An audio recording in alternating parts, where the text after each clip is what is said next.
আজ আমি আর আমার নানা মিলে প্রাচীন পদ্ধতিতে পাট জাগ দেওয়া দেখাবো। আজ সকাল থেকে প্রচুর পরিমাণে বৃষ্টি হচ্ছে, দেখি আমার নানু একলাই পাট জাগ দেওয়ার প্রস্তুতি নিচ্ছে। এবার প্রচুর পরিমাণে আমাদের পাট হয়েছে, তাই আমি আমার নানাকে সাহায্য করতে চলে এলাম।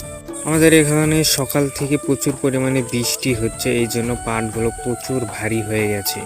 তারপর পাটগুলো নিয়ে আমরা বিলে চলে এলাম। বিল ছাড়া জাগ দেওয়া সম্ভব নয়।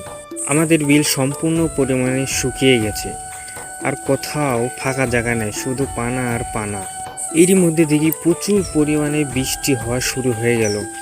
এতই পরিমাণে বৃষ্টি হয়েছে যে শুকনো ভিউ পানিতে ভরে গেছে। একই দিকে আমাদের অনেক উপকার হয়েছে, এইগুলো ভিউ সেট করতে প্রচুর টাকা লাগতো। মহান সৃষ্টিকর্তার রহমতের কারণে আমাদের প্রচুর টাকা বেঁচে গেছে।